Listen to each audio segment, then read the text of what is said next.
All please rise. The Honorable, the Chief Justice of the Republic of the Philippines, the Senior Associate Justice, and the Associate Justices of the Supreme Court of the Philippines. Hear ye, hear ye, hear ye. All persons having business before the Honorable Supreme Court of the Philippines shall give their attention, for the Court is now in session. Please be seated. So we'll proceed with the interpellation by the justices. First to interpellate is Senior Associate Justice Mario Victor F. Jonen. Thank you, Chief. With leave of the Court, may I ask the Solicitor General to take the podium?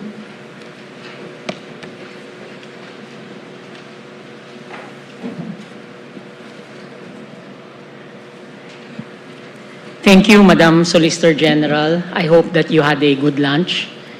I understand that the Solicitor General's office provided for their own packed lunch. Yes. Yes, but just to inform you that we provided food for everybody else, just for disclosure purposes. So the amicus and the petitioners' counsel. But we thank you for saving the court some expense. We did not want to assume that we will be included. Yes, and please don't assume next week, next time again. It's fiscal prudence. That is fiscal discipline. Now, just to start off, so there is what is called a the budget of expenditures and sources of funds. This is called the BESF, just so we are familiar with the terminology. And the BESF is a part of the NEP, the National Expenditure Program, correct? Yes, Your Honor. And the National Expenditure Program contains the BESF, the Budget for Expenditures and Sources of Funds, and a more detailed listing of the expenditures divided by purpose and divided by classification, correct? Yes, Your Honor, plus the automatic appropriation, but Yes. only for information. Yes. Yes, and it seems that is one of the issues that we have also for this case, that from your perspective, there are three parts. There is the program, there is the unprogrammed, and there is the automatic appropriation. But on the other end, they are classifying it only as programmed and unprogrammed. But that nonetheless, just so we are familiar with the figures. And then there is what is called a total expenditures for the program, a TEP, correct? Yes, Your Honor. And this is the total amount for the NEP that is proposed by the budget of the President, correct? Yes, Your Honor. Just so we're clear, the NEP, the National Expenditure Program, is otherwise called the President's Budget, correct? Yes, Your Honor. Yes. And after the President's budget goes through the House of Representatives, the House of Representatives produce a General Appropriations Bill, or what is often referred to as the GAB, correct? Yes, Your Honor. And after that, it is given to the Senate, and in the Senate, they just call it the bill on third reading, correct? Yes, Your Honor. And after that, if there are disagreeing provisions, they call a bicameral conference committee, or a BCC, and this BCC therefore produces a proposed resolution where both houses will ratify, correct? Yes, Your Honor. And from there, they produce the General Appropriations Act for the signature of the President, correct? Yes, Your Honor. And after the GAA, the President exercises a different kind of veto. We will examine that later, which is called a line item veto, correct? Yes, Your Honor. And the President signs the GAA within a set time. Otherwise, it will be reenacted. But along with his signature, the President formally communicates his vetoed items to the House and the Senate, correct? Yes, Your Honor. And the House and the Senate may overturn the veto based on the Constitution by a two-thirds vote, correct? Yes, Your Honor. Yes. Now, do you recall the amount of unprogrammed funds proposed in the NEP, National Expenditure Program, of the President in 2024 for unprogrammed? You recall the amount? Yes, Your Honor. I have it in my notes. The unprogrammed appropriation proposed by the President in the NEP for 2024 was 281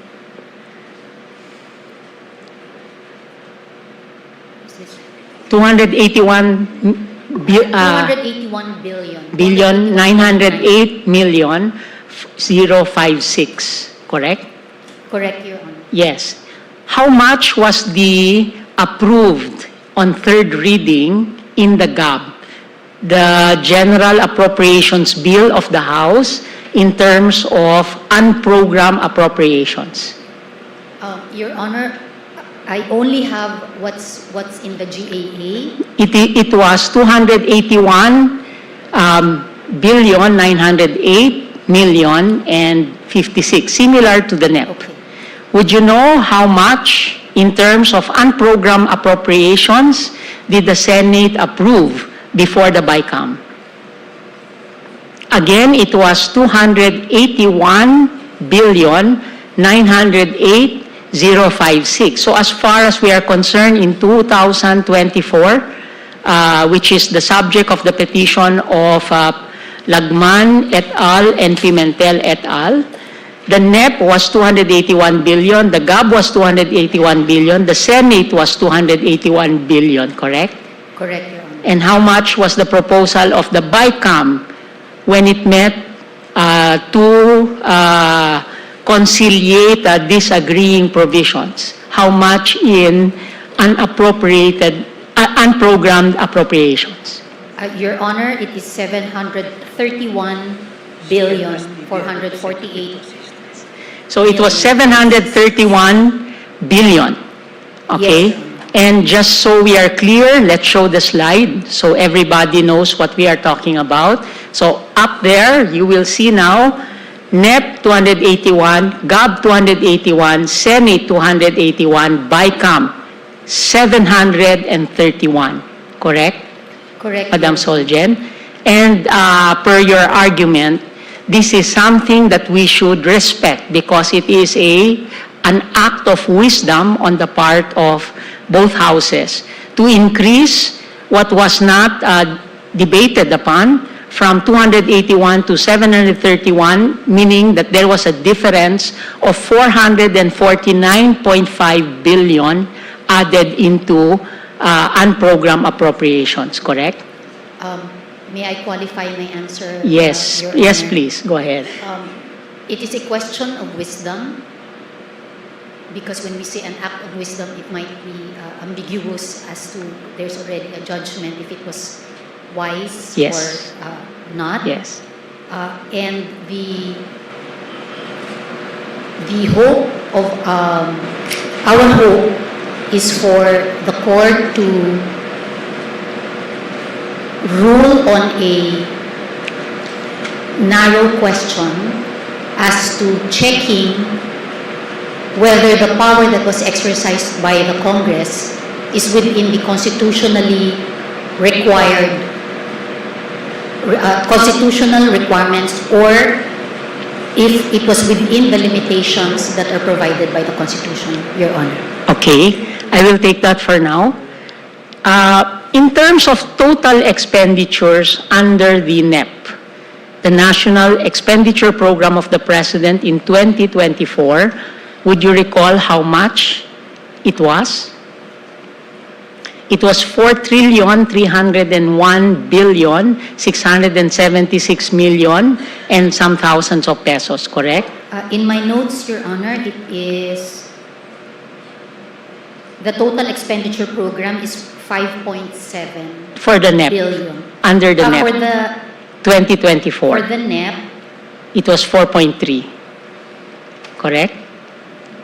At any point, Solgen, if the DBM representative is here, the chief has reminded me that you may consult with the Department of Budget and Management if they are here. There are representatives of the DBM Here. That's good to know because we might ask for an increase in the budget of the judiciary also. But that nonetheless, so it was 4.3, and in 2024, the total GAA expenditure was 4.7. Again, I put up the slides. Correct me if I am wrong. In 2024, the NEP was 4.3, the GAA was 4.7. So, in terms of the total, it was increased. And the NEP, correct me if I'm wrong, Madam Solgen, the NEP contained both program and unprogram, correct? The National Expenditure Program or the President's budget already contained a proposal for unprogram, correct? Yes, Your Honor. So the NEP is both program, automatic, and unprogrammed, correct? Yes, Your Honor. But in 2026, which is also a budget in issue today, this is the petition of Congressman Erice, who was here, and Congressman De Lima. The NEP was 4.6 billion, correct? For 2026, Six. I put it up there. But what was actually approved by the houses, by both houses, and the President was lower. It was 4.646, with a corresponding decrease also in the unprogrammed appropriation, correct? yes, Your Honor. Yes, okay. So that we know what we're talking about, in 2024, we will start to put up now the additions in the unprogrammed fund that was included after not the third readings of the houses, both the House and the Senate, but after the BICAM. So the first slide will show you, let's put up the slide, Panay Guimaras Island Bridges Project, 3 billion. Universal access to quality tertiary education, 7 billion. This was from the program transferred into the unprogrammed, correct, Solgen? Yes, Your Honor. And universal access to quality tertiary education, would you know if there is a law that actually requires funding for this? Universal access to quality tertiary education. May I confer, Your Honor, with my team? Yes, you may defer your answer until, unless you have it now, yes? Is this the Bamakino law? Yes, and this is the law that actually provides free tertiary education, which was first under the President's budget program. But in 2024, it was moved to unprogrammed. And later on, of course, we will ask questions about whether this is in fact not only constitutional, but whether it was legal that it is moved from one program item to unprogrammed. Then there is number 11, a quite interesting nomenclature, priority social programs for health, social welfare and development. It says priority, but this also came from program and it was transferred to unprogrammed, correct? Yes, Your Honor. Okay. The AFP has been wanting modernization for a long time, but the revised AFP modernization program of 10 billion, is this billion? Yes, was transferred to unprogrammed funds, correct? Correct, Your Honor. Yes. Then also, payment of right-of-way was transferred from program to unprogrammed, amount of 3 billion, correct? Yes. Correct, Your Honor. And then pre-feasibility studies, preliminary and detailed engineering, 3 billion. Later on, we will encounter this again. And then next, public-private partnership, strategic support fund, maintenance, repair, rehabilitation of infrastructure. Number 17 is interesting. government counterpart of foreign assisted project in the amount of 51 billion. This is different from the item on foreign assisted projects that I will show you later. This came from program. This was a definite expenditure for government counterpart for foreign assisted projects. It was moved from the program funds to the unprogrammed. Then next, for the repair, rehabilitation, and expansion of Dalawag International Airport, I can only guess who transferred this. Payment of personal benefits in number 19. Madam Soljen, you agree that 59 billion for payment of personal benefits was considered as unprogrammed from program, correct? Yes, Your Honor. Then, pension and gratuity fund. This means that the retirement fund of a lot of our government employees, and I can only guess perhaps a portion of this, some of our judiciary personnel not covered by our existing law, 40 billion, 250 also to the unprogrammed, correct? Yes, Your Honor. Then, you have the libreng sakay became unprogrammed, correct? Yes, Your Honor. Also, the screening of anti-terrorist equipment, etc., unprogrammed. National Data Privacy Program, 620 million, became unprogrammed. Preparation for national election in 2025, since there was no election, perhaps they moved it to unprogrammed. Construction and repair of NFA warehouse facilities, also unprogrammed. Development and modernization plan for the Iwahig. Then the next slide, you will see there, interestingly, acquisition of fire trucks became unprogrammed, not programmed. Then digital agriculture project also became unprogrammed.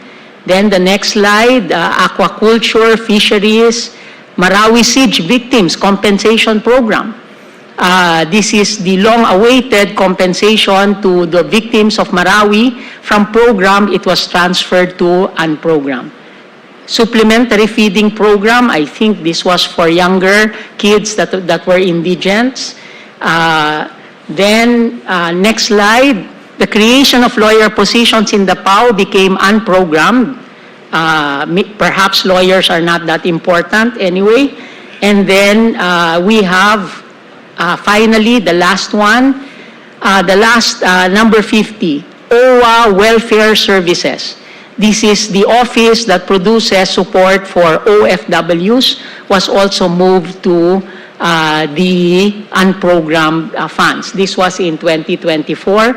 Oh, and total, at the end, there is local government support fund in the amount of 5 billion was moved from program to unprogrammed. We will ask you later what this is, what this item is all about, or perhaps some of my colleagues will be able to ask you if I cannot. And the total in terms of additions to unprogrammed was 303 billion, correct? Correct, Your Honor. But this was not all. There was an increase in the already set items for unprogrammed. And the first one was mentioned by one of our amici as, and she called it a new pork barrel. I will not go to that extent because that may be a legal terminology, but it is definitely perhaps a lump sum item, which was covered also in the case of Arroyo, Belgica, especially the Belgica of 2013, penned by Justice Ben. So the NEP proposed that the SAGIP program was only 50 billion, but in 2024, this lump sum was increased to 225 billion pesos, correct? Correct, Your Honor.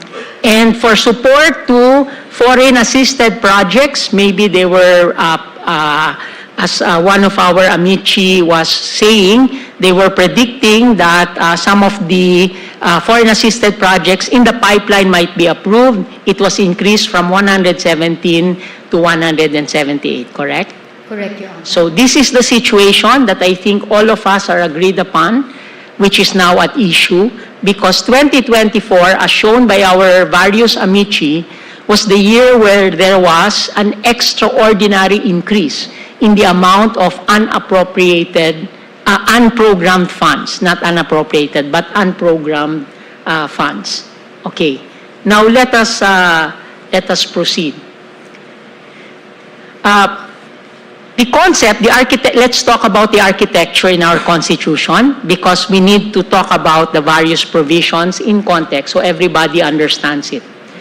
So the Constitution does not give one branch of government what is usually referred to as the power of the purse, because the power of the purse is big and consistent with the architecture of the Constitution. The contents of that power are distributed among constitutional departments and organs. Do you agree? I agree, Your Honor. And the basic idea behind separation of powers is to prevent tyranny and ultimately to increase accountability, correct? Correct, Your Honor. The separation of powers doctrine assumes that unchecked power tend towards tyranny. So liberty requires institutional restraints within government, assigning functions to distinct organs. The structure expresses a rule of law ideal, which is that governments must proceed in temporarily ordered phases: legislation, administration, adjudication, and accountability, rather than through undifferentiated sovereign will. You agree? I agree, Your Honor. And appropriation and spending funds are critical for governance. You agree? I agree, Your Honor. Appropriation and spending funds is not only because of whim, but it is part of an overall plan of the executive and hopefully with the participation of the legislative. And in our case, as presented by one of the amici, there is actually a Philippine Development Plan, correct? Correct, Your Honor. And it is from 2023 to 2028, correct? Correct, Your Honor. Yes. Just to take note, the court has an SPJI, strategic plan also, and we are implementing it with budgeting also here.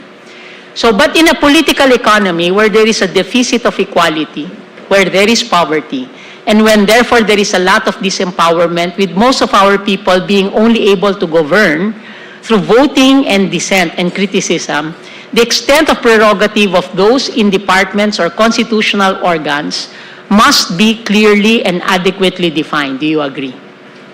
I agree, Your Honor. And in interpreting the Constitution, though, apart from this purpose, we must be mindful as the court that the judiciary, unlike the executive and the legislative, is not possessed with complete, current, and contingent information. You agree? Agree, Your Honor. And that the executive must also be given some appropriate leeway by both this court and Congress to address the current situation. You agree? I agree, Your Honor. And that laws, including the General Appropriations Act, are frameworks and limits plans of action, but they do not and should not unduly shackle the executive to address what has not been fully foreseen despite reasonable and diligent efforts, correct? Correct, Your Honor. Like the situation we have today, that when the budget was passed, no one could have imagined what will happen in the Middle East, correct? Correct, Your Honor. But I am sure, and we are witness to the fact that both the House and the Senate are currently investigating, holding hearings in aid of legislation to see what they can do to supplement whatever powers are needed by the President to address the current situation. In fact, they passed a law allowing the President to suspend excise taxes, correct?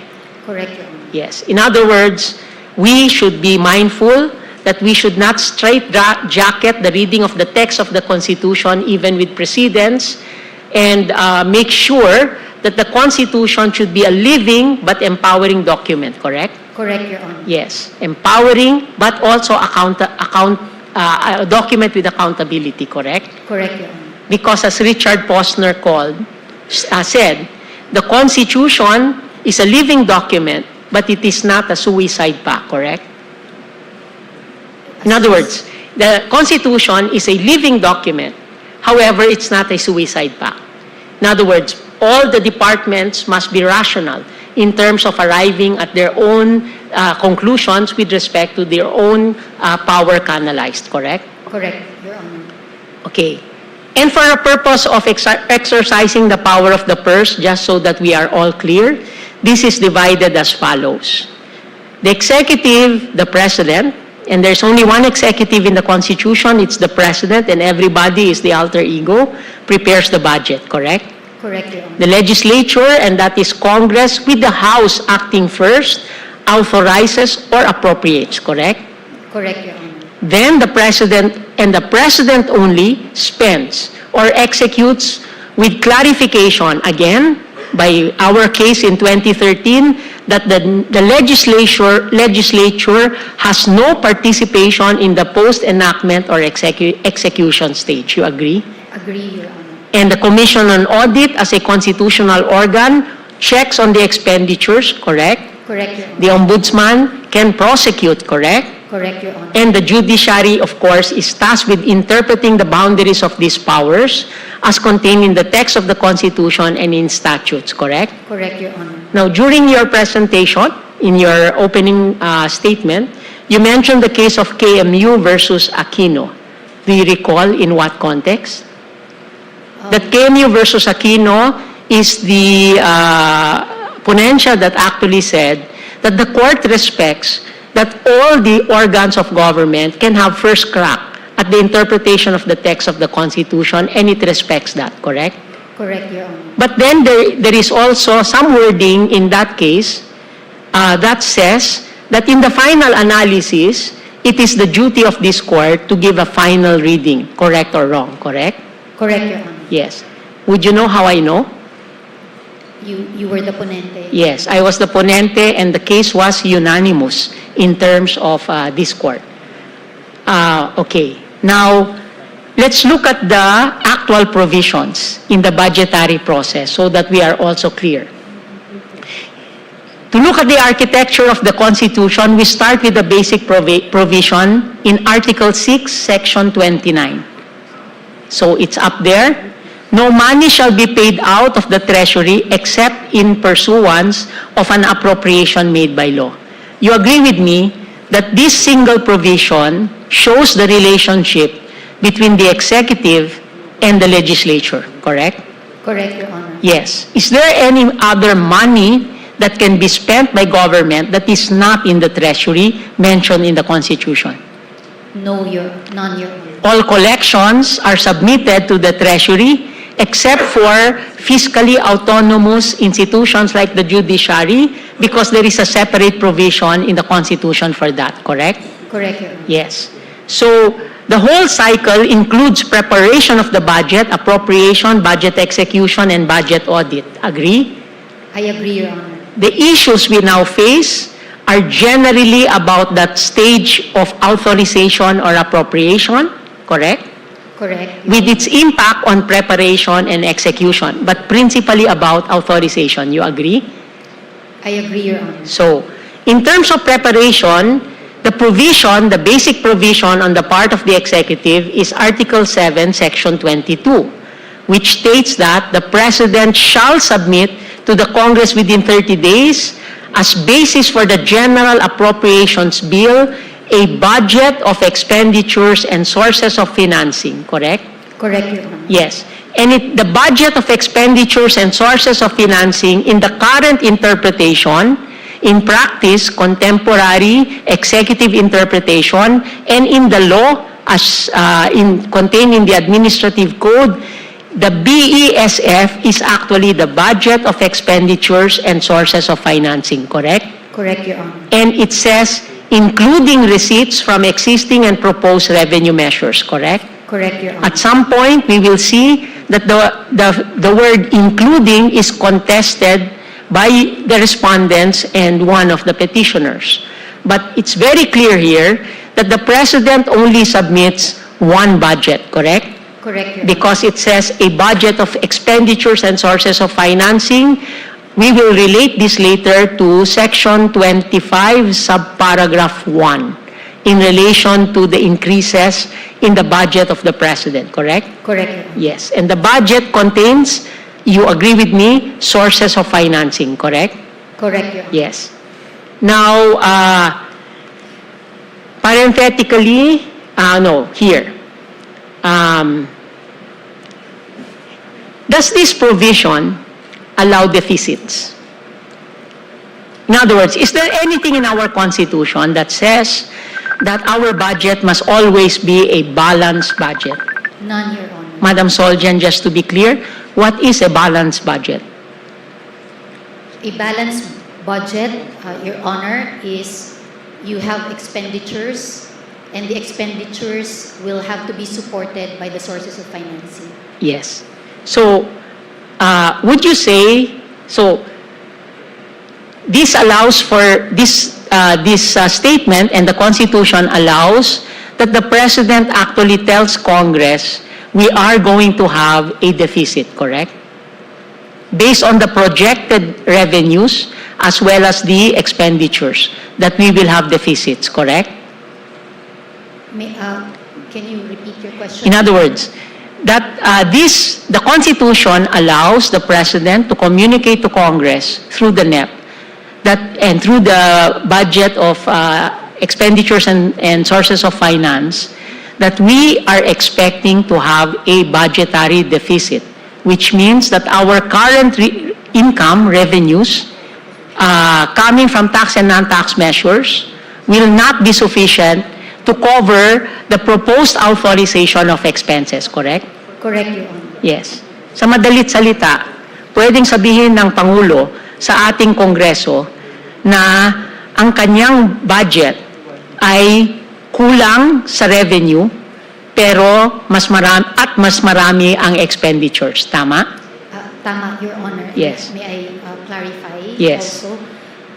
In our briefings by the DBM, what we understand is that even the deficit spending is being planned, and part of Yes. there is a deficit framework.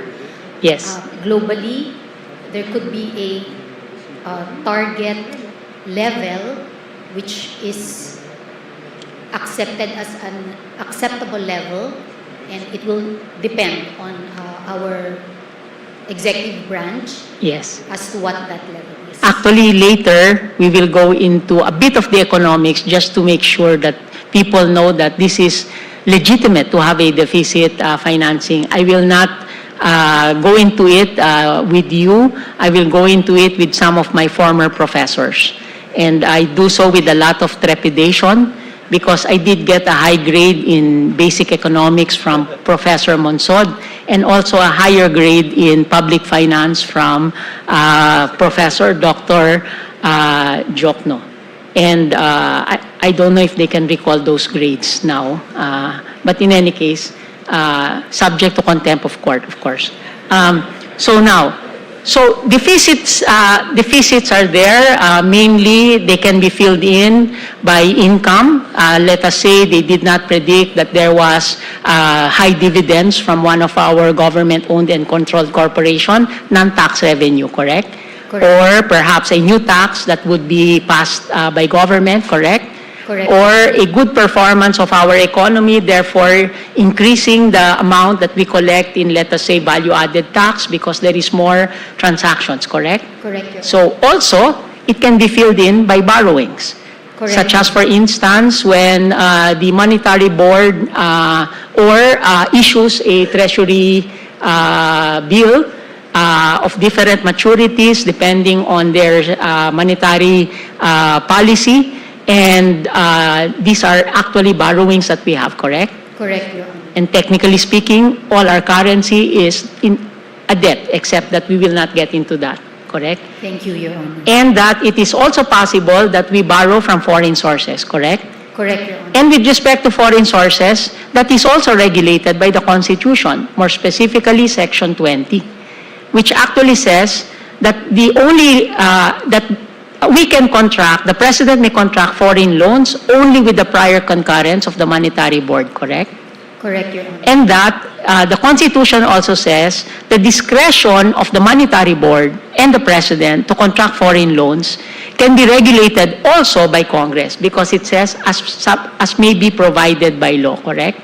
Correct, Your Honor. And that at the end of each calendar year, there is a submission to the Congress so that they can monitor our foreign loans and what we have guaranteed. There is a report, correct?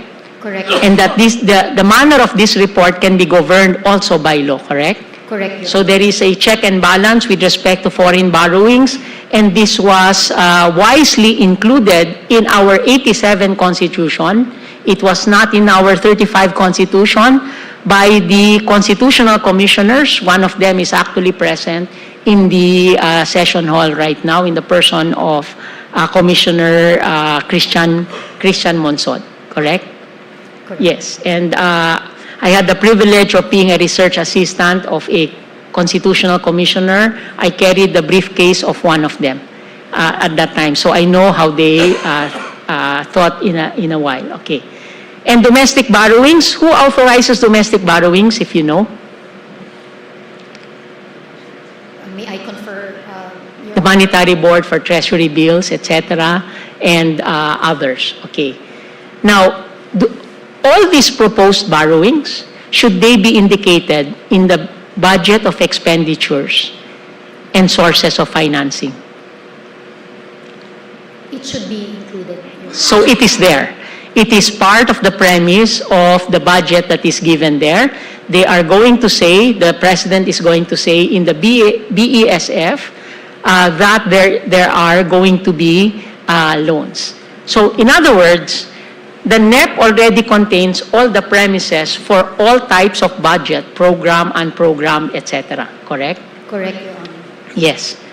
And now let's look at authorization, just so we're on the same page. One of the main bases and the point of contention is Section 29, well, not really contention, but 29, subparagraph 1 and 3 of Article 6. So we already mentioned subparagraph 1, and then there is the concept of a special fund, and this was interrogated by the court in the latest case of involving PhilHealth with Justice Ami as the ponensya, for which our amici Professor Monsod said we did something good, correct? Correct, Your Honor. Yes. So there is a special fund to be differentiated from a special appropriations law. There are laws that create special funds, correct?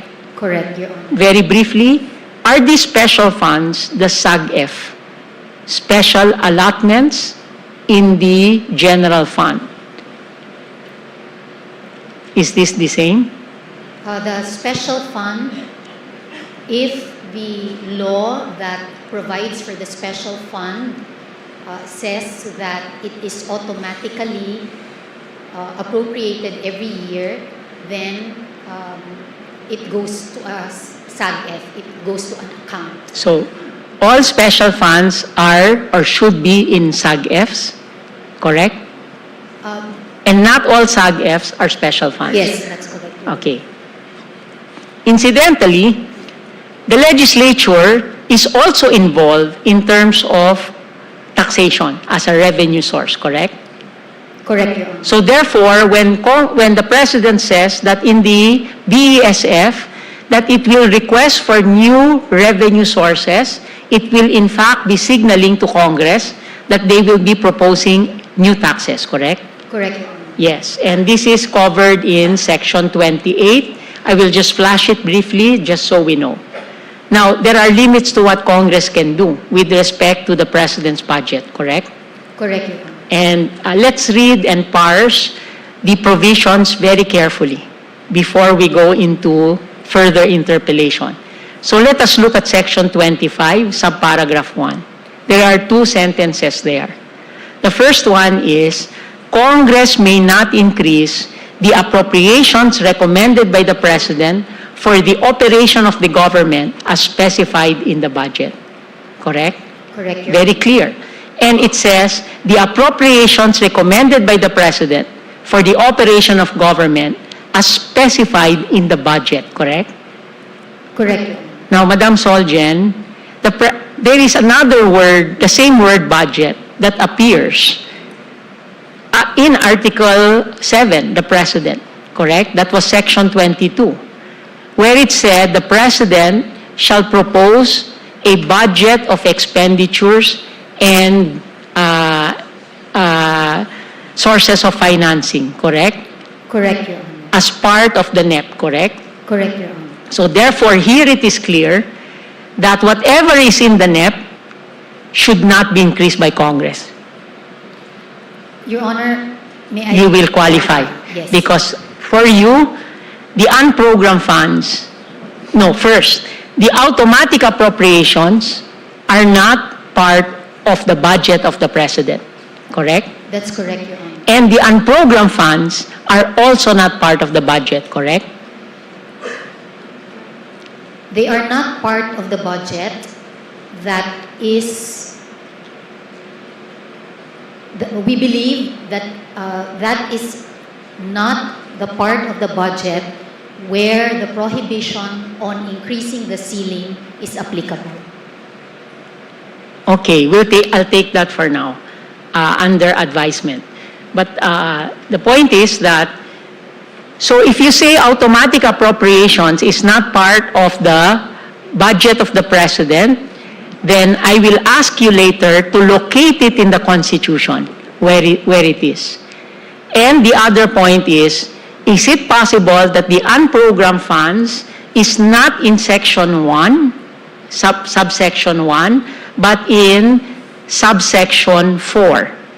A special appropriations bill shall specify the purpose for which it is intended and shall be supported by funds actually available as certified by the National Treasurer or to be raised by a corresponding revenue proposed therein, as suggested by one of our amici, a justice of this court in one recent case, and some of the petitioners, that unprogrammed can be disciplined using subparagraph 4. What is the position of government?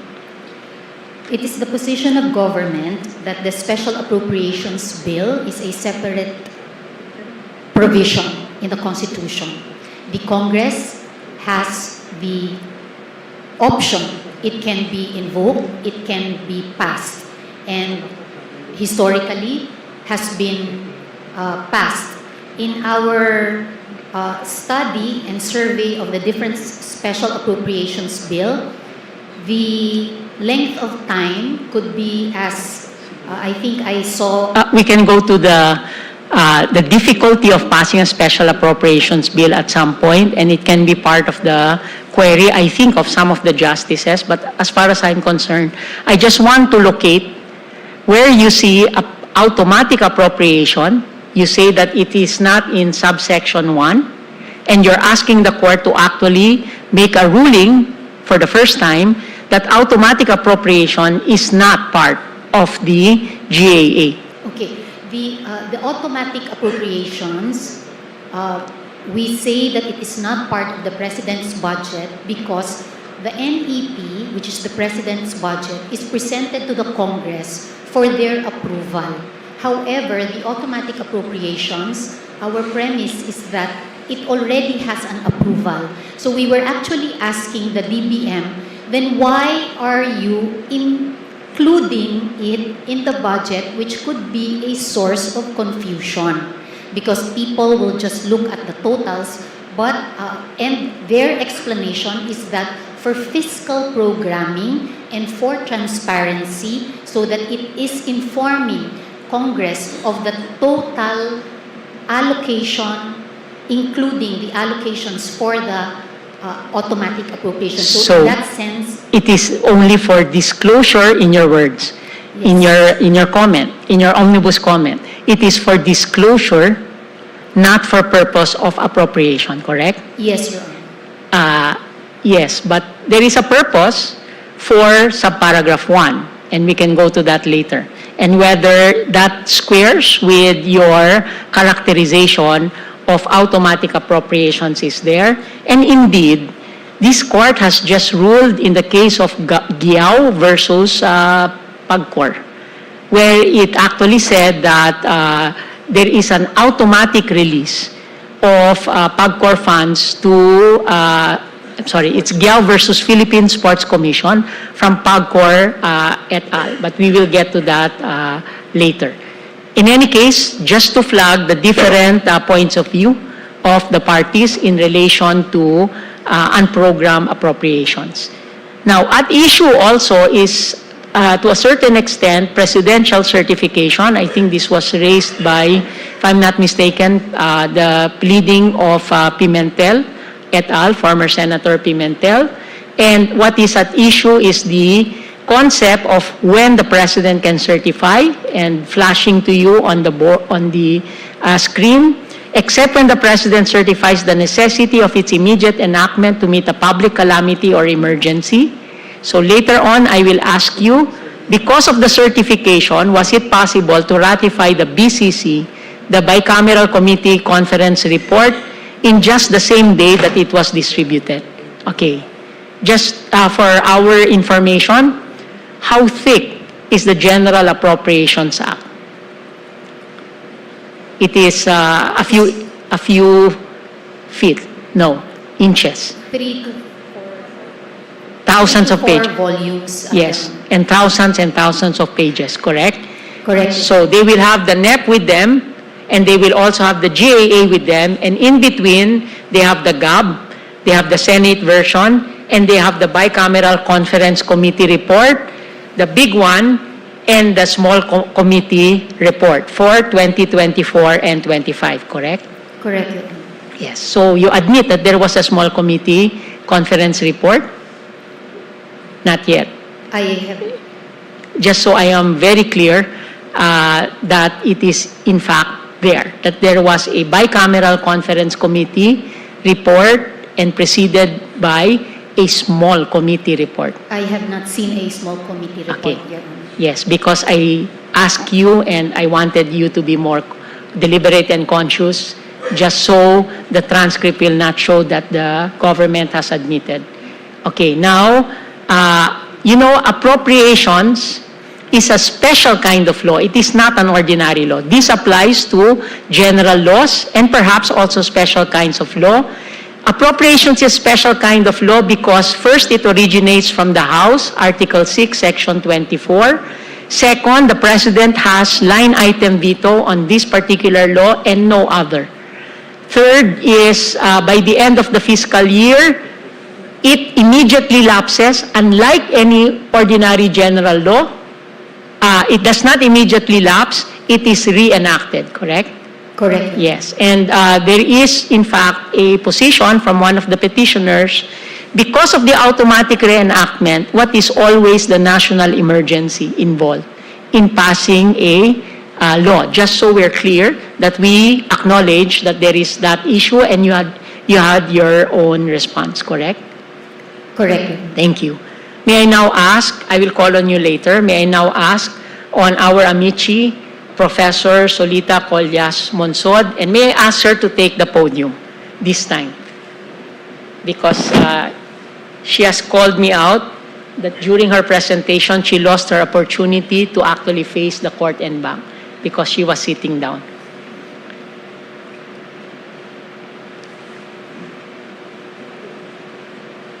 Your Honor, may I sit or? Yeah, please sit down. Thank Please you. sit down, yes.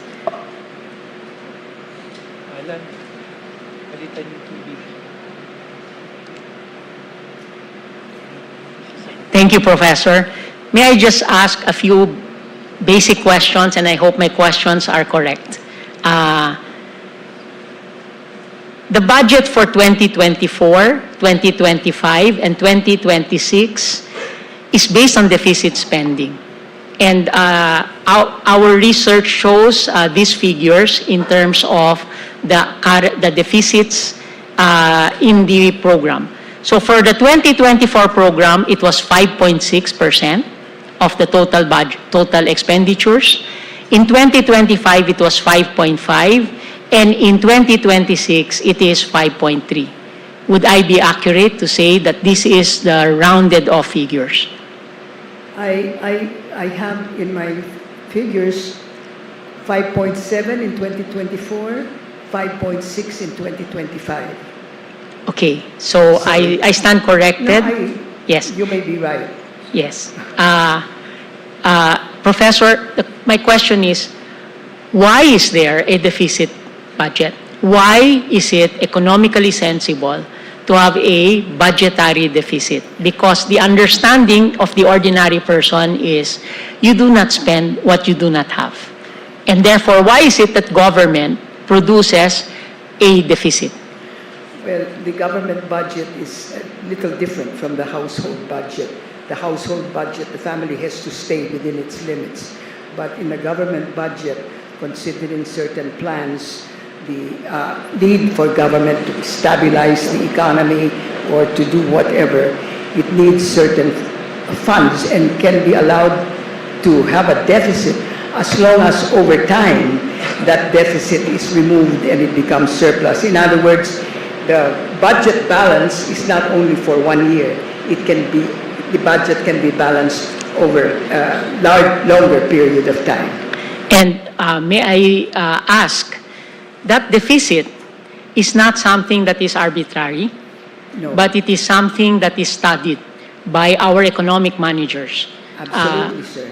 And the reason for this is it doesn't want to be irresponsible for the next administrations, and it wants to leave our economic fundamentals intact before it passes to a next generation.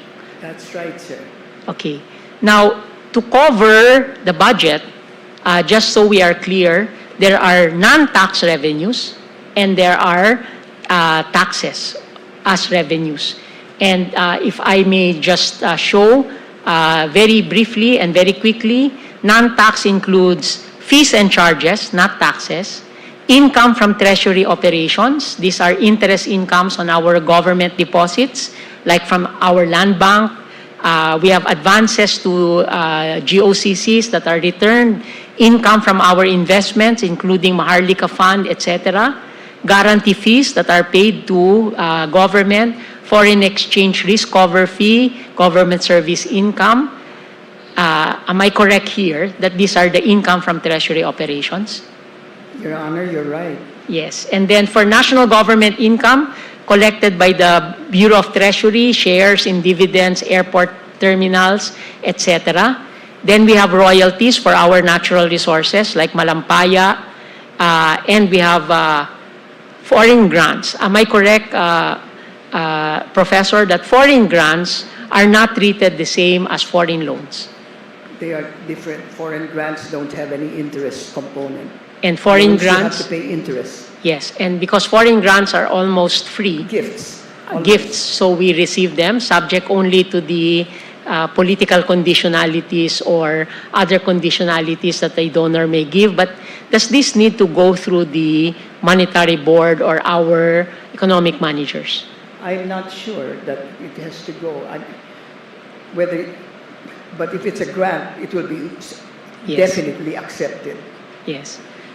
Professor, is it correct to say that the more we keep a deficit, the more dangerous it is in terms of our indebtedness? Oh, it is correct, sir. And Your Honor.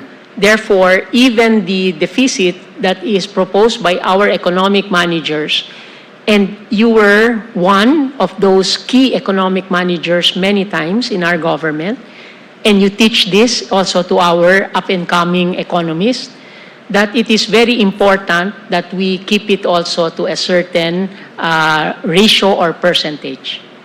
Yes, Your Honor. That's why it's one of the highlight indicators in the Philippine Development Plan. Yes. The deficit.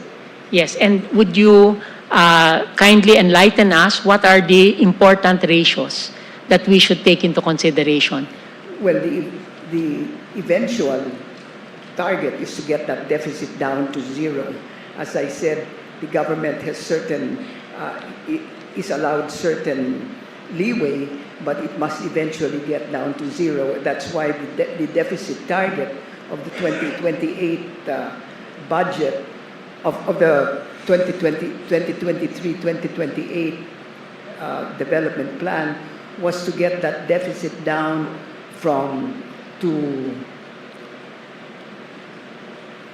well, originally it was to get the deficit down to 3% of GDP, but in the interim that the plan has been in operation, they have retargeted. Now they want to retarget down to 4.3% of GDP. In other words, they realize that their deficit targeting was way below standard, and they had to change the deficit targets, mainly because of this stuff that's going on now. And in your presentation, you showed us that we missed on several targets, which included the deficit and which included the national debt stock. Yes, And would you say that we are at very dangerous times? Not quite. It's not quite dangerous times. There are certain rules of thumb, and but we're close because, for example, the rule of thumb with respect to debt stock to GDP is that it should not exceed 60%, and we are now at 63? We are now at 61. 61. Sus ko, hindi ko mabasa eh. Excuse me. Debt stock. 60.7% in 2024. We're just over that rule of thumb that we should keep the debt stock to less than 60% of GDP. And would you say, Professor, that the interpretation of the court with respect to the words that we find in the Constitution is also as critical for fiscal discipline? In other words, that we should interpret the provisions in the Constitution not only from the original intent of our forefathers, but also from the point of view of what is practical, what the words can bear given the current circumstances and given the creativities of many of the agencies. I absolutely agree, Your Honor. You yourself said that the Constitution is a living thing. Yes, and So that, it must change and adapt. and that our legal interpretation also is should be also a sort of an economic interpretation, in the sense that we should be fully aware of the opportunity lost and etc. I fully agree, Your Honor. Thank you, Professor. Now I am confident that I learned my economics 11 and 101. May I call on former Secretary Butchabad to the stand, please.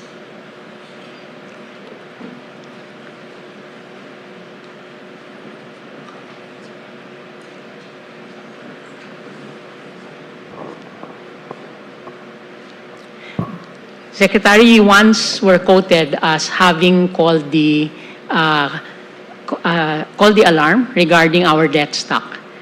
That 48% of our debt was supposed to be now, 48% of our revenue is now being paid off for our debt, correct?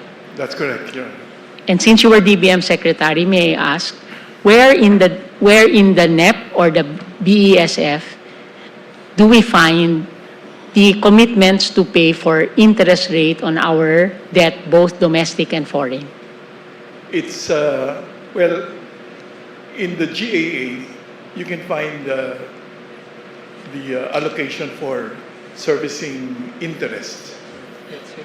But the amortization of principal, you do not find in the GAA because it's not an interest, it's not an expense, but in the other parts of the GAA.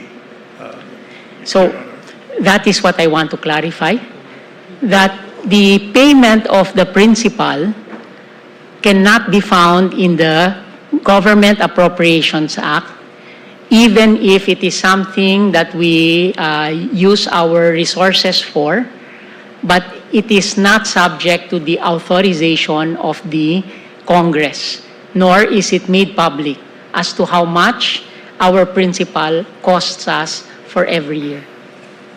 Yes, because The payment of principal is like a financial transaction. You are just repaying what you borrowed. And like for 2026, as you correctly pointed out, our deficit is 1.5 trillion, but we have to pay principal amortization to the tune of 1.1 trillion. So we have to borrow this year 2.6 trillion to cover the deficit as well as the payment of principal, which, as I said, is a financial transaction not to be found in the GAA. Okay. Would it be found in the BESF? I'm not sure. I'm not sure of that. But it's in some parts of the GAA, but not in the expenditures part of the GAs. So with respect to the payment of our interest, may I just show you a slide? And this we got from the program amounts of payment in the GAA and BESF, and we contrasted it with the BTR cash operations report, the actuals that were made. And in our study, 2023 and 2024, the actual payment for interest was higher than the program interest. Now, would you know where we get payment for the additional interest because it was higher? Is this in unprogrammed? No, I think there is a presidential decree 1177 that obligates us to pay above all else our interest obligations as well as our principal amortizations, Your Honor. So the amount that is put in the GAA can be actually overturned or changed in terms of the actual payment because there is that presidential decree. Yes, if it comes to that, ahead of any national priorities, those come first. And there are deleterious consequences if we don't do that. Okay. Like, for example, the immediate, there's a word for it, that we have to pay all our debts. Yes. Once that happens. So we have to make sure that that obligation is settled first. And to make sure that happens automatically, our Yes. creditors, in the early days of martial law, insisted with President Marcos Yes. that presidential decree should be issued. Thank you. I go into this just to clarify the effect of whatever decision we make in terms of the planned deficits and its impact on something which I think many of us are concerned about. It is our debt stock and our interest payments. So just bear with me a little bit more, just so we get the actual context. So in terms of principal amortization, we had no other source except the BTR cash operations report. And from we did a table, and the table said that in 2023, and I can be corrected here, I'm just looking at the ballpark figures, the principal payment in 2023 was 943.6 billion. In 2024, it was 1.1,257 billion. And in 2025, it was 2025, the preliminary figures is 1.157 trillion in terms of our principal amortization payments. Would you say that these figures are more or less in that ballpark? Well, the average proportion of debt owed domestically and debt owed abroad is about 80 to 20%. Yes. Your Honor. Yes, but in terms of principal payment, in 2024, we paid 1 trillion in debt payment, correct? And that would have meant for a budget of, let us say, 4 or 5 billion, that was quite a lot. It is. Yes. In fact, that's really, the concern is not so much debt sustainability, Your Honor, but it's really what debt servicing is impacting on fiscal space or the ability to have available funds. Like, say, for example, in this instance, we are facing a crisis in the Middle East. We need a lot of funds to be able to support our efforts there, which were not originally planned for. So that if you have a increasing narrowing of your fiscal space, then your ability to respond to contingencies is very much limited, Your Honor. And going to slide number 33 in my presentation, there is a, if we look at the debt service ratios from 2023 to 2025, and just following what was said a while ago, the debt service ratio, total debt service to revenues in 2023, 41.1%, meaning to say 40% of all our revenues were used to pay for debt service. That's correct. 2024, it was 45%, and in 2025, it was 45%. That is because we were constantly missing our targets, and therefore our debt service ratio was increasing. And would this mean that 45% of all revenues in 2025 was spent to pay our debt before a single classroom is built? Yeah, that's not correct, Your Honor. Our inability to use our debts to increase our productive capacity and our very limited revenue generation programs results in much of the revenues we generate are eaten up by the payment of interest and ahead of even the most important priorities that we have to attend to, like public health and basic education, Your Honor. So this is what you mean, or what the Amici mean, as fiscal discipline, that we need to be able to control the spending vis-a-vis our revenue and vis-a-vis our future because of this particular effect, correct? That's correct, Your Honor. And fiscal discipline, therefore, though not yet a part of a constitutional value, what we value now is accountability, transparency, etc.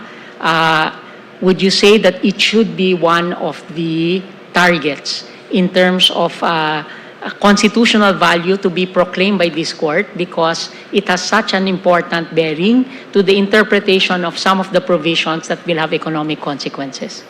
That's correct, especially in the ongoing discussion about unprogrammed appropriations. For example,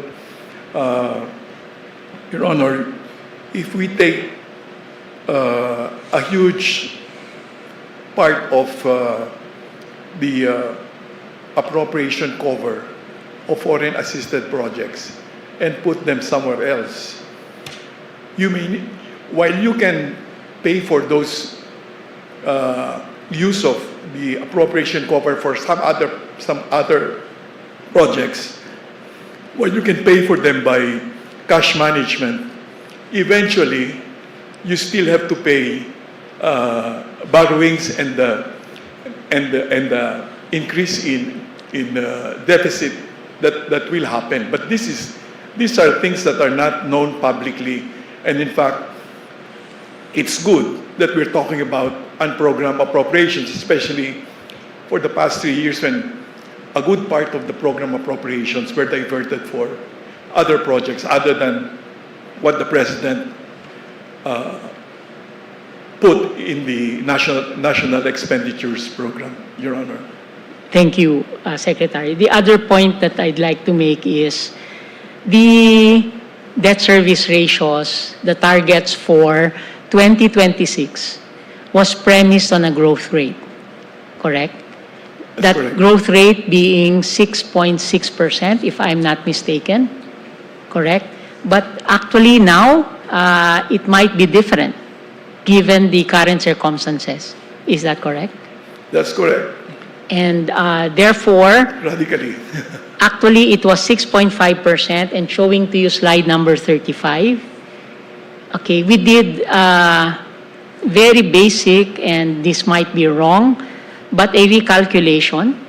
So if the BESF of 2026 was 6.5%, if our growth rate becomes 5% or 4%, we saw the figures, the debt to GDP ratio would increase from 62.3, which is the target this year, to something like, if it's a 4% growth rate, it might become 65.1%. Of course, our calculation can always be wrong, but given the lowering of just to show that the lowering of the growth rate will also have an impact on our debt to revenue and debt to GDP ratio, correct? That's correct, Your Honor. Then, of course, we have taken into consideration that what we are facing now and the context where we are making a decision right now is a crisis, a fuel crisis. And if we had 3 scenarios, an optimistic scenario where in 2 weeks' time there will be ceasefire, or in 6 months' time, a medium scenario, there will be a ceasefire, or the extreme scenario that the entire year there will be war in the Middle East, and continuing with whatever threats were given by the male leaders of the 3 countries that are involved. So showing to you 36, slide 36. It is possible that the cost for every barrel of oil will increase. And then slide 37, macroeconomic impact on the Philippines.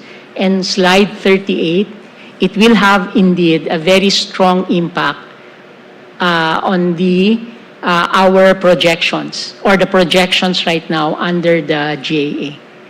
Would this be a right approach if we wanted to analyze where we are headed? Well,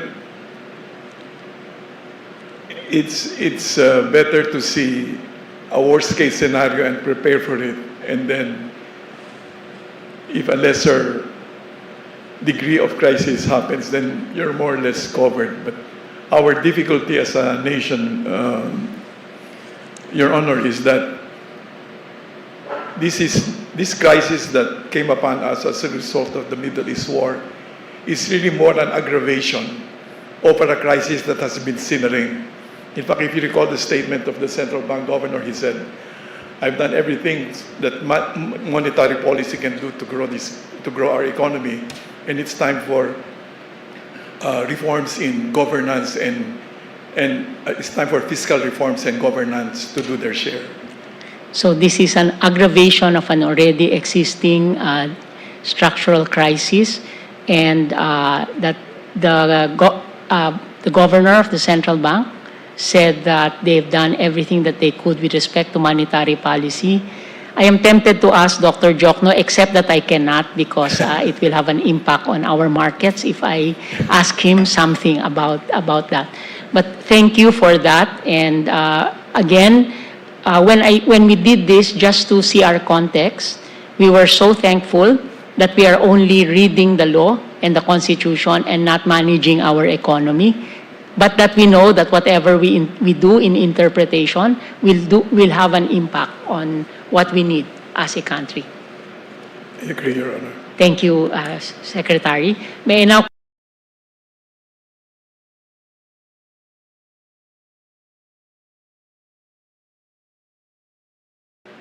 So there is this magnitude of our debt servicing. There is our deficit. Okay. So the question that we want to ask you is, when there is an excess revenue, where should it go first? Legally and constitutionally, or is there no standard? When there is excess revenue, should it go to program, unprogrammed, and because you created a new one, automatic appropriation? Your Honor, the sources of funds for the program are different from the sources of funds of the unprogrammed. appropriations. But the triggers in the unprogrammed section includes any excess in non-tax revenues for 2025 and 2026. And in 2024, it was both tax and non-tax revenues. Any excess. It did not qualify. Yes, yes, Your Honor. For the first trigger, on excess revenue collections in any one of identified non-tax revenue from its corresponding original targets as reflected in the BESF. So, meaning, for this first trigger, Your Honor, then the priority will be once it only exceeds the source of financing for the program, then it will trigger for the unprogrammed appropriation. Sa madalit salita, sinabi natin kanina na may deficit. Ibig sabihin, yung planadong expenditures, pasensya na Ilocano ako pero nagtatagalog ako. So yung gastusin natin ay mas malaki kaysa sa kikitahin natin. Yun yung nakalagay na sa program. Na kahit sa programmed expenses, mas malaki na yung gagastusin natin kaysa yung kikitahin natin. At nakalagay doon sa ating BESF na kapag merong additional na income, hindi maliwanag, sa pakiwari ko, hindi maliwanag kung gagastusin yan muna doon sa program or pwede nang gastusin palagi doon sa, or pwede nang gastusin doon sa unprogram. Di naman palagi, pero pwede nang gastusin sa program. In other words, my question is there anything in statute or in the Constitution which compels in the budget execution that whenever there is excess income, and I will now go to excess income in non-tax revenues because that is the trigger in 25 and 26, that it should first be spent for program before unprogram. It is only in the GAA, Your Honor. So, in other words, there is no constitutional frame where it says, finish the unprogram first before you can go to the unprogram, except the case of Araulio, but it in a general sense, and I would even submit a bit of obiter, correct? Correct, Your Honor. But the Araulio, based on our position, is premised on a different GAA, and the articulation of the triggers in the Araulio case are different from the articulation of the triggers in the 2024, 2025 to 2026 GAAs. And also in the Araulio case, there was a subsequent motion for reconsideration that was filed, and it actually clarified that you don't have to wait for the whole year to ascertain whether there was excess, because otherwise then there will never be funding for the unprogrammed appropriation. So in the motion for reconsideration, the court clarified that based on a quarterly report by the DBM, there can be a determination of whether the target has been met. Okay, just to be clear, I will flash now the triggers in the unprogrammed funds. Okay, 2024 was quite unique. There was a subparagraph D. And subparagraph D is now non-existent. It is null and void. It was stricken down in the PhilHealth case. Okay, so we are left with the first trigger. And the first trigger, if you notice, it says coming from the excess revenue. I have to look at my copy because I cannot also see. Okay, so the first trigger is excess revenue collection or any one of the identified non-tax revenue sources from the corresponding revenue. If you compare it with letter A of 2025, same. Compare with letter with 2026. identified non-tax revenue sources from its corresponding revenue collection targets as reflected in the BESF.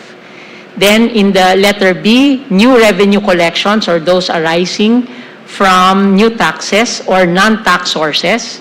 Also letter B, also letter B of 2026. Approved loans, the difference is letter D, it does not exist, correct?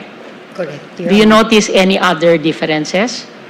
In 2025 and 2026, excess revenue collections in total revenues was removed.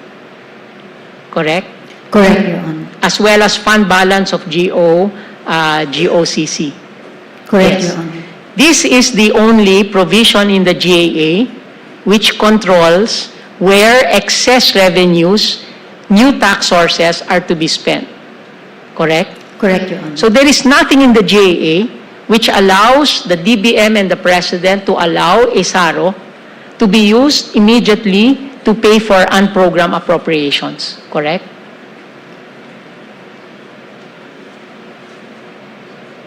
In other words, when there is excess revenue, nakalagay dito excess revenue. So pwedeng gamitin na kaagad sa unprogrammed appropriations. Tama? Correct, Your Honor. So, ibig sabihin, the category of programmed and unprogrammed is really, does not really have a material difference. Because in the interpretation of government, pwede kapag merong excess na pera, excess na revenue, na hindi naka-earmark, na pwedeng gamitin na ito kaagad sa unprogrammed funds. Tama? Tama po, Your Honor. And that was why Senator Drilon was actually proposing that we have to be clearer. And actually also Secretary Butch was also saying that, and of course Secretary Jokno was also saying, you have to discipline all of this so that it's very clear that it should be in program funds, correct? And constitutionally, it matters because once you transfer a PAP, a program and project and program coming from program funds, okay, and you transfer it to unprogrammed funds, and you want to fund it immediately, you can increase the amount of unprogrammed funds, like in 2024, you can transfer funds there so that it continuously increase, and the fiscal space created in the program funds, you can reallocate. And then you can have the chance of still having it funded. And in the interpretation of government, you do not violate 25(1) because to you, the limit is the program. Correct? Correct, Your Honor, because again, in the analogy that we attempted to include, that we attempted to make in regard to programmed and unprogrammed, is in number one, the prioritization of the programs. So if you put a PAP, a project, Madam Solgen, how do you say that it's a priority? So we have deficit. Ibig sabihin, mas malaki yung gagastusin natin kaysa yung nakukuha na kinikita natin.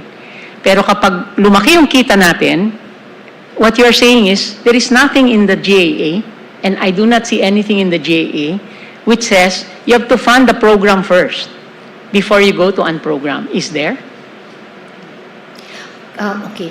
Yung pong, kaya ko po sinasabi na priority, sapagkat yung sa NEP pa lang, ikinocommit na po ng executive na kung ako ay magtatrabaho at ganito ang mga economic factors, kinocommit ko na meron akong kikitain ng, let's say, 1 billion pesos. Priority po yun sapagkat kinumit na ni executive. Kaya yung mga nakalista doon, pagka na-meet na po yung targets, then they will finance the program. So, the fact that it is put in the unprogrammed... To be clearer, Madam Solgen, the program funds has expenditures, correct? Correct po. The revenue to cover these expenditures are lower than the program funds, correct? Correct po. So in other words, there is a deficit, may kulang. Tama? Tama po. And sinasabi ng pamahalaan natin, kikitahin namin to. Sana lumaki yung income namin. Sana, magkaroon ng dividendo sa PhilHealth or whatever, or some GOCC na umakyat to. Okay. But here in the provision in unprogrammed fund, it says, excess revenue of non-tax sources can be used for unprogrammed funds immediately. There is no control. There is nothing here that says you have to spend first in program. There is no footnote, and we searched the GAA as best as we could, and perhaps you can ask your own staff to take a look at it. There seems to be nothing which says there is an excess. You have to spend it first for the program. That's why I'm saying, even if in terms of symbolism, program seems to be the priority of the president, when Congress puts it in unprogrammed, there is a possibility that there can be a SARO to be issued in order to release funds for the unprogrammed funds, correct? Your Honor, our interpretation of the total revenues here are the total revenues that have been set as the target. Yes, ganun pa rin.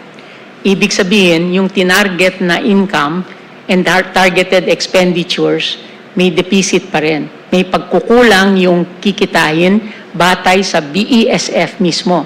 And I asked two of the experts already, and in fact the presentations, there is a program deficit.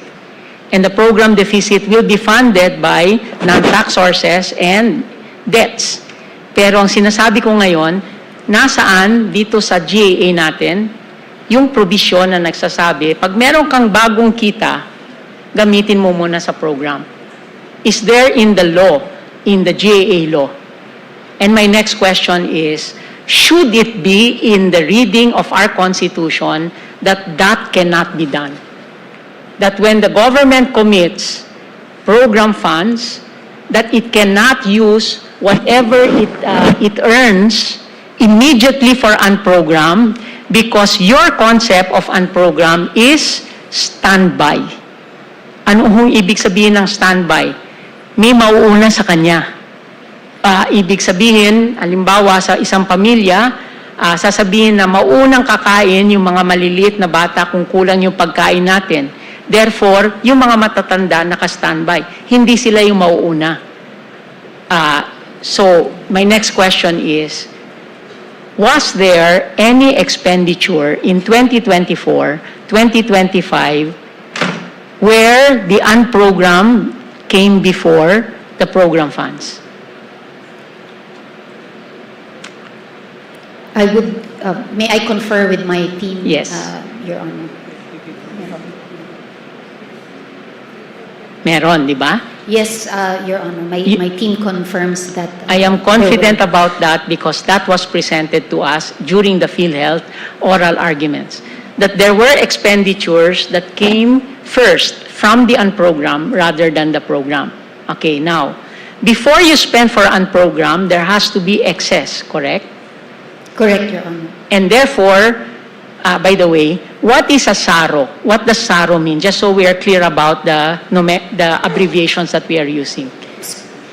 Special allotment Po. release order, correct? Special allotment release order. So it is an order coming from DBM to the Treasury to release money, correct? Correct, Your Honor. Yes. Now, for every SARO coming for an unprogrammed item, must there be a certification of excess income? Yes, there must be a certification of the presence of A, B, or C. Okay. Because, can you assure this court that every expenditure in 24 and 25, because that is at issue now, has come from a certification accompanying a SARO?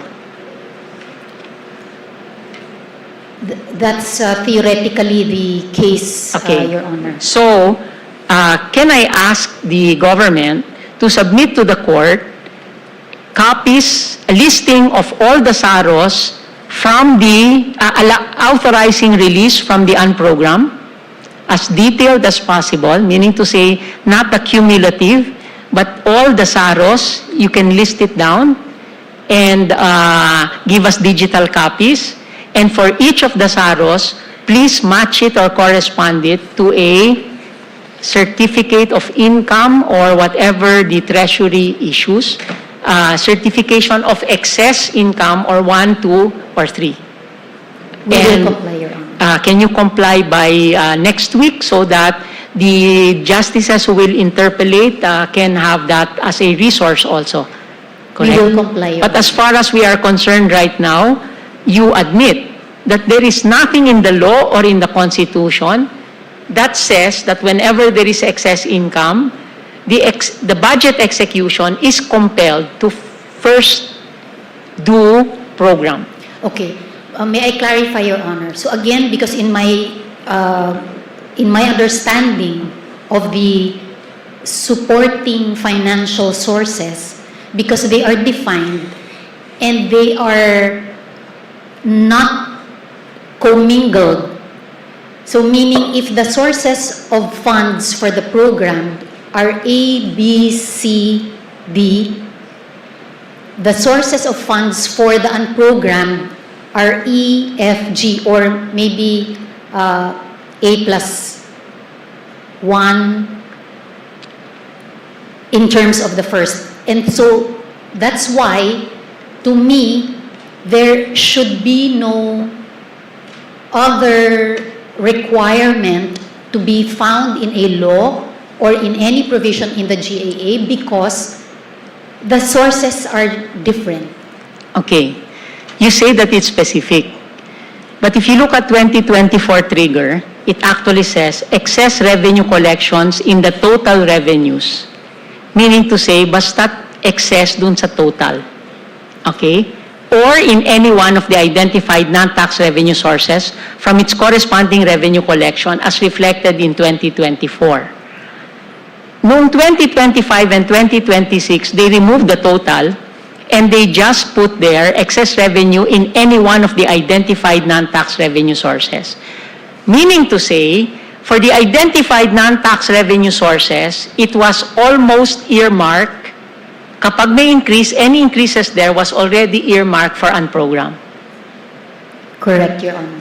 So you are earmarking funds that are excess, meaning to say good collections of government, good performance of a GOCC, you have earmarked that for unprogrammed, not for the program. Correct, Your Honor. And yet Which you is- say, the position of government is that Congress cannot exceed the ceiling of the President's budget, but it can exceed the unprogrammed, correct? Yes, Your Honor.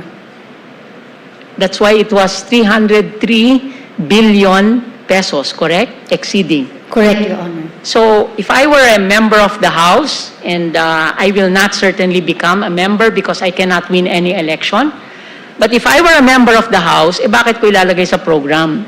Lalagay ko na lang sa unprogram. Sigurado pa yan, kapag may excess revenue, mauuna ako, hindi yung program.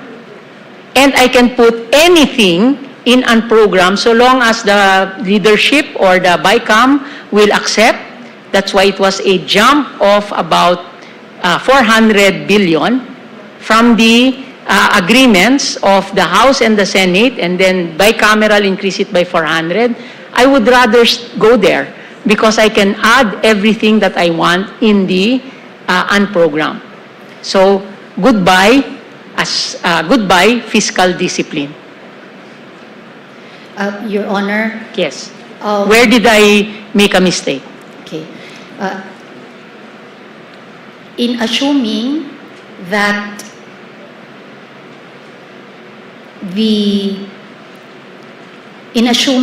executive or the Congress, actually, it's like everyone has is gaming the mechanism.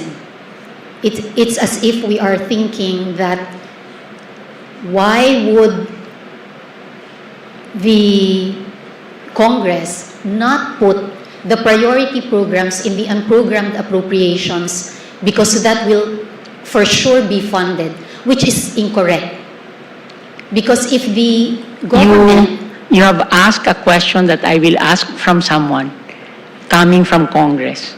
Why would they choose unprogram from program? Or why is it that they would rather move some of the program to the unprogram?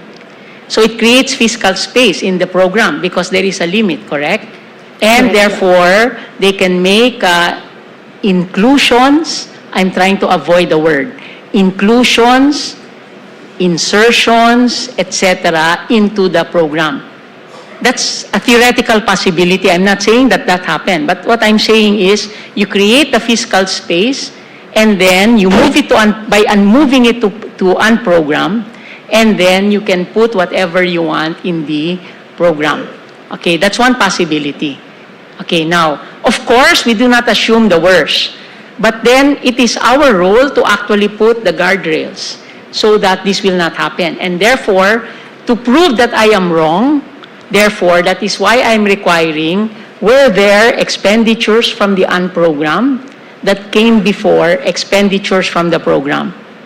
Second, were there expenditures from the unprogram that did not have the, the certificate of excess coming from the, no less than the Treasury, because it is the only one that can determine whether there is excess income, correct? Correct, Your Honor. Okay, so we will require that of you. By the way, how do you get a SARO? A special allotment release order. There is the regular releases. And the chief, for myself under the SET, si Chief Ben under the HREP, we have that authority. Once in a while when I am acting chief, I issue a release order for benefits of the staff, always. But in any case, that's the point. There's a regular release order, correct? Special allotment release orders are special, correct? Correct, Your Honor. Who releases that?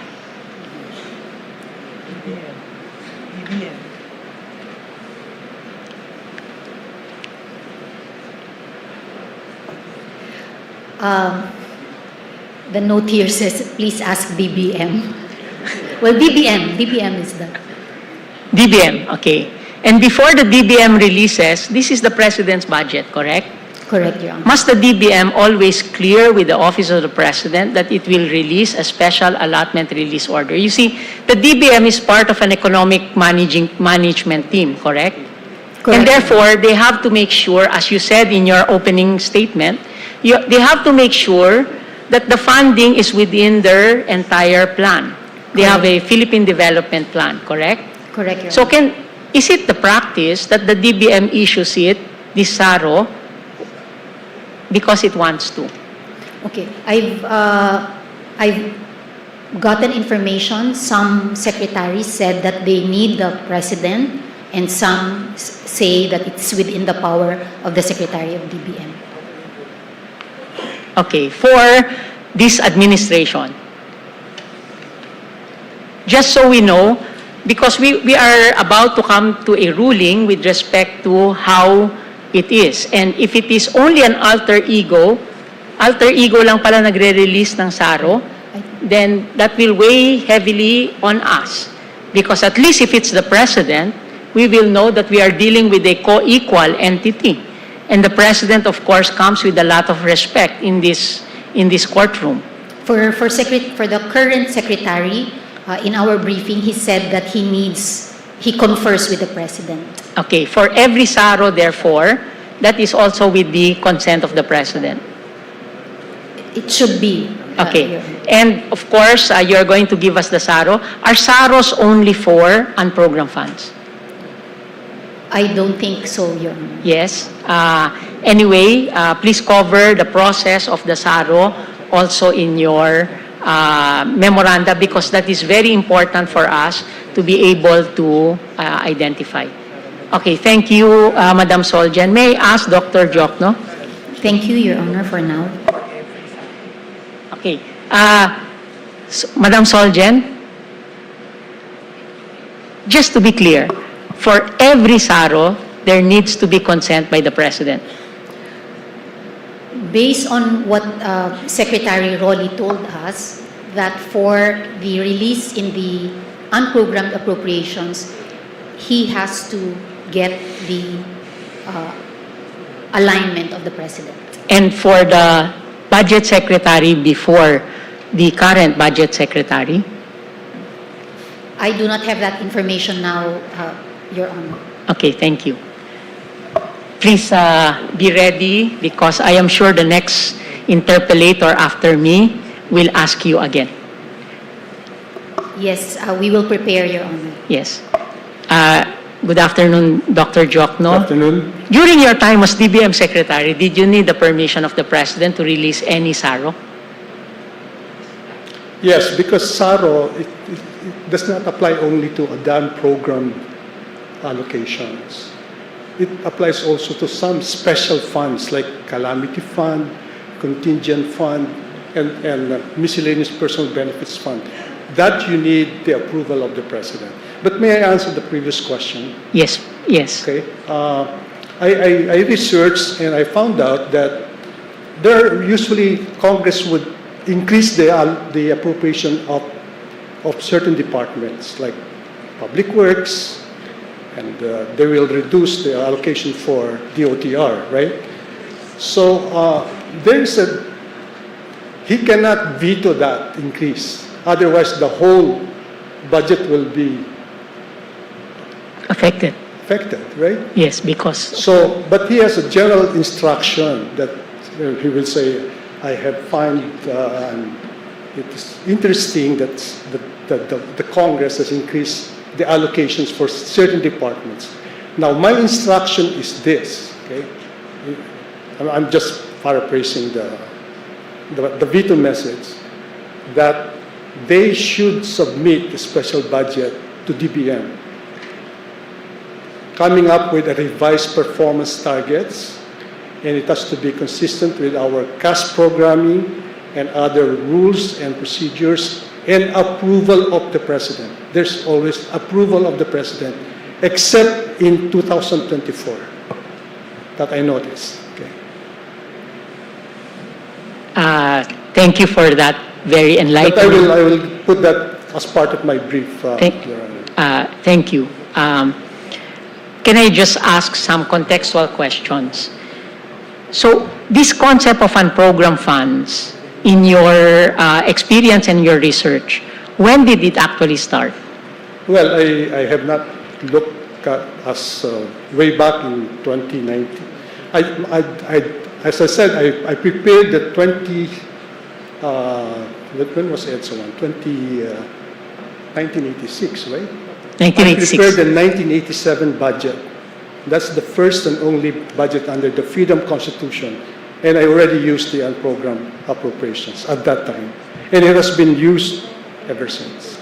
And back then, did you have triggers for unprogrammed? Yeah, it was primarily meant for foreign assisted projects. Only foreign assisted projects? That was the main reason for the unprogrammed appropriation. There's also an entry, if I remember right, called General Fund Adjustment.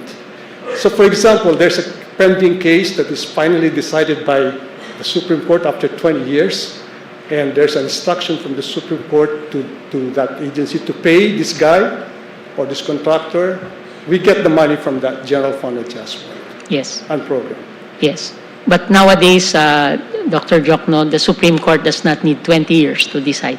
It is now So, much less. But But it's not your turn. Yeah, yes, just, no, not 10 even.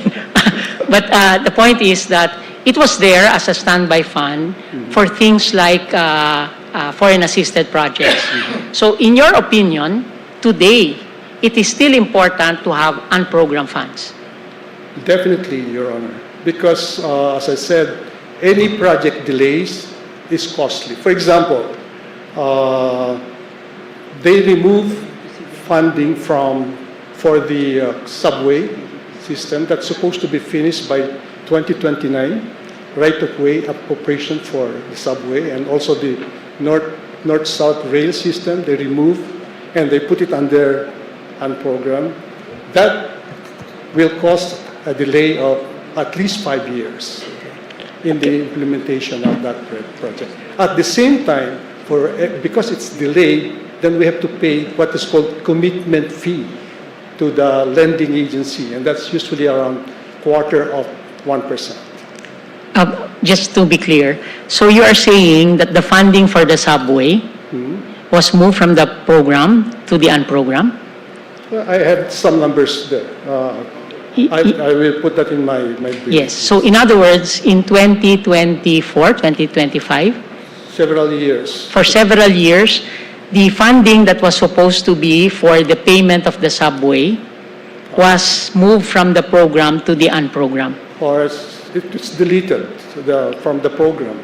Deleted from the I program, don't know whether that was put under the program. and then in the unprogram, it was subsumed under, or the understanding was, it was subsumed under foreign assisted projects? Correct. Yes. And you are saying that that meant that instead of the unprogram being assisting us in the sense that you have a standby allocation so that when it is already ready, that we can make the initial payments already.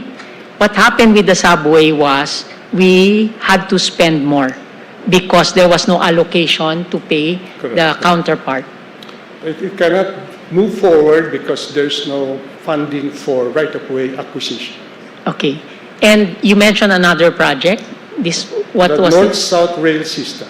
These are the big ticket The one, items. the railway system that will go all the way to Clark and go all the way to Laguna. So these are big ticket items that was Yes. supposed to be already funded, were these major projects of the current president?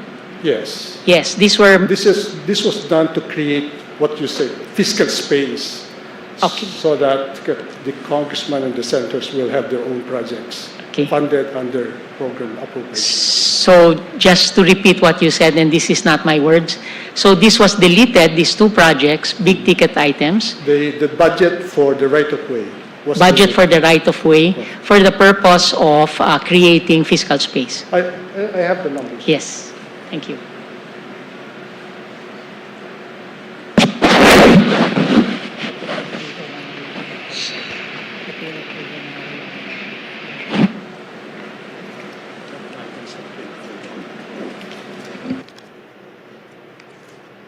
Okay, these are general adjustments.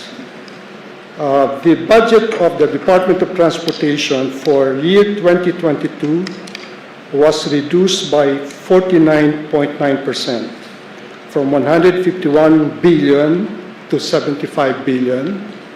For 2023, it was reduced by 36.6%, from 167 billion to 105 billion.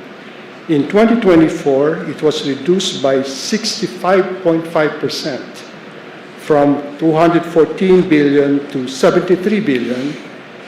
And in 2025, it was reduced by 51.4%, from 180.9 billion to 88 billion. This is for the Department of Transportation and Communication, which is responsible for the big ticket items, the big projects.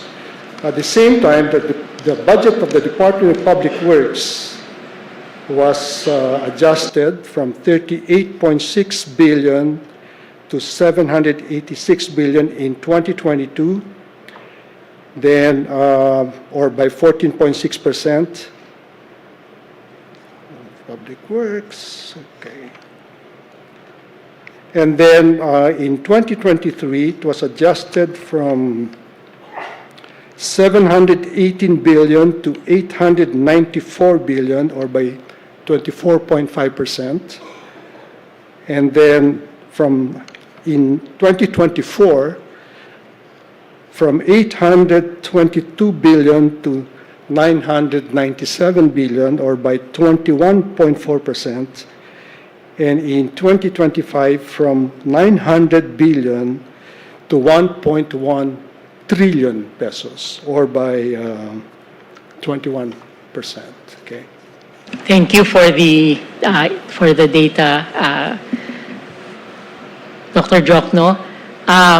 my next question is, unprogrammed, why would anyone choose to put an existing PAP, project or program, already in the regular budget, in the regular program budget? Why would they want to transfer it to the unprogrammed? Now, that's the same question you asked the previous. Yes.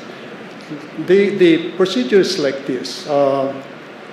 Sometime under President Ramos, I was sitting as a representative of Senator Angara in the LEDAC, and it occurred to me that the budget system is so cumbersome. For example, you prepare the budget first half of the year, give it to Congress, and then after it's passed by Congress, nobody can spend the money because they need an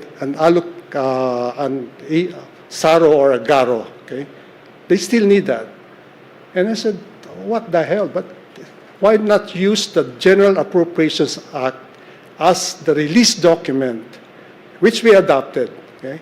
So now, we're now only talking of the SARO, no longer the GARO, meaning that the budget is, as approved by Congress, can be implemented from day one because you don't need a GARO anymore, okay? Now, it's only with respect to the SARO. So it's not going to happen that the unprogrammed, the items in the unprogrammed appropriations will get first priority before those in the regular budget. Because, as I said, from day one, you can already spend your budget on the basis of that reform which I did during the Estrada administration. So, even if there are excess funds, it is a matter of who uses it first. Correct. So you have a long list. I noticed the long list, around 300 billion worth of projects. Now it depends on the Secretary of Budget. But if with respect to the foreign assisted projects, their priority is to fund the implementation of the foreign assisted projects. That's their priority. Once the loan agreement is completed and the funds released, then it goes through. And then in answer to the previous question about grants, all money, even with grants, they have to pass through the Treasury first. And the Treasury has to acknowledge that they received something. And then the agency who is the beneficiary of the grant will submit a special budget to DBM, and then they can use the money. That's, in that sense, the grant is what is called automatically appropriated. Okay. Thank you. The other point that you made during your opening statement was the increase in the allotment of the road users fund.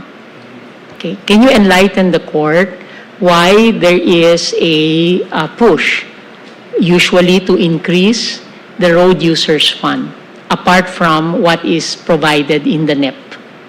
As I said, that road users fund has been a major source of corruption during somebody else's term, right? I won't be. But the point is that allocation is submitted by the Secretary of Public Works to the President and the budget. And it is based on a formula, like, for example, the linear, the length of the roads, the quality of the roads, how often should it be maintained, etc., and the capacity of the agency. So, to me, that is a very solid estimate of the Secretary of Public Works. It used to be prepared by the Road Users Board, which has been abolished as a result of the recent law. So the Secretary of Public Works will submit that to the President, and then DBM will then take into account what was submitted. So what you saw there is what they submitted to the President. And so I don't see any reason why Congress will insist on increasing the allocation. And in fact, in the 2025 budget, the veto message of the President was they understood that the road users tax, without vetoing, I think, they said they understood that the amounts that they presented will only be what is expended. Correct. Although not not clearly vetoing the increase in the road users tax. In any case, thank you, Dr. Jokno, for very enlightening points. Sige, Chief. Para makapahinga tayo. Sa next session, Yes.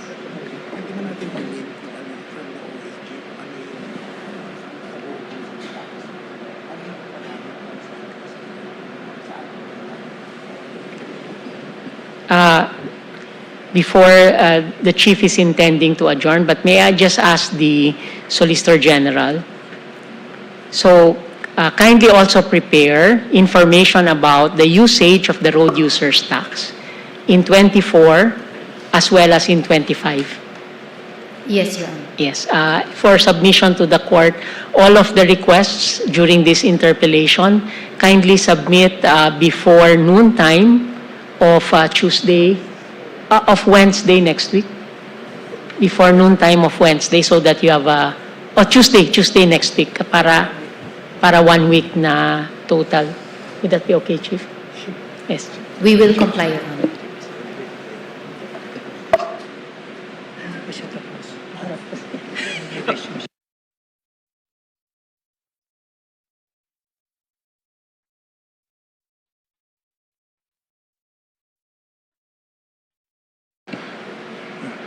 Solgen, for the next oral argument, can you bring with you the DBM representative to the DBCC, as well as the DepDev representative sa ICC? Can you bring them with you as resource persons? Yes, Because sir. my line of questioning has questions for them. Okay. Thank Yes, you. Your Honor. We will Thank you. comply. Thank you. Thank you. Investment Coordination Committee. Before the court is a motion for leave to nominate amicus curiae filed by the Council for Respondents, the Solicitor General, requesting that former Representative Jose Maria Clemente Joey S. Salceda to be concluded as an amicus of the court. Yes, Your Honor. Okay, the same is hereby granted. Former Representative Jose Maria Clemente Joey S. Salceda is invited as an amicus for these proceedings. Please request him to coordinate with the Office of Senior Associate Justice Marvic Leonen for his presentation in the next session. Thank you, Thank Your you. Honor. Thank you. Lala. Madam Clerk of Court, are there any other matters? There are no other matters, Your Honor. There being no other matters, this session is suspended to resume on April 21 at 9:30 in the morning also. Thank you very much.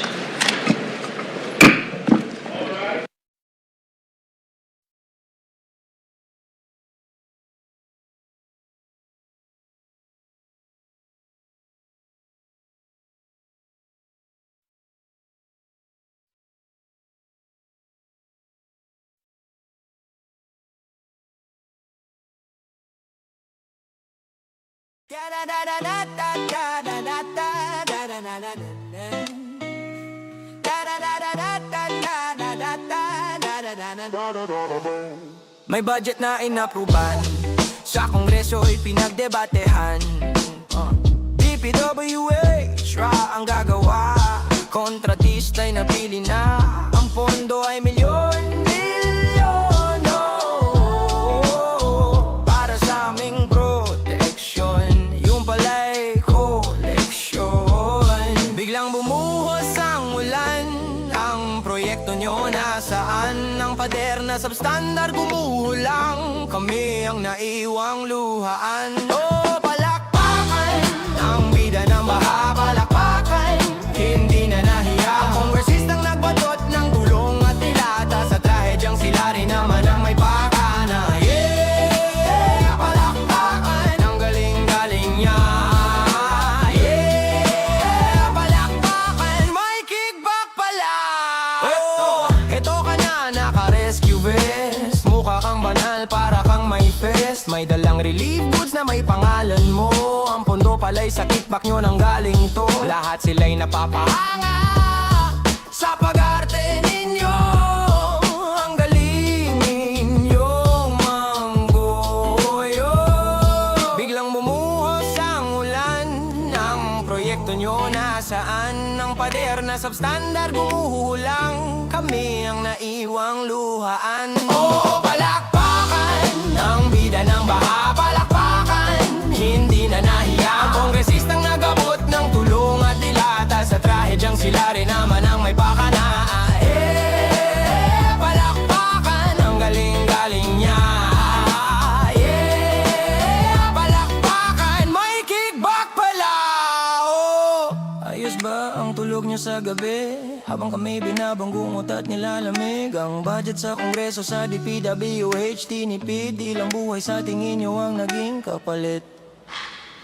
Oo, palakpakan, ang putang ina, palakpakan, hindi na nahiya. Ang kongresista nagabot ng tulong at dilata, sa trahedyang sila rin naman ang may pakanaya. Yeah, palakpakan.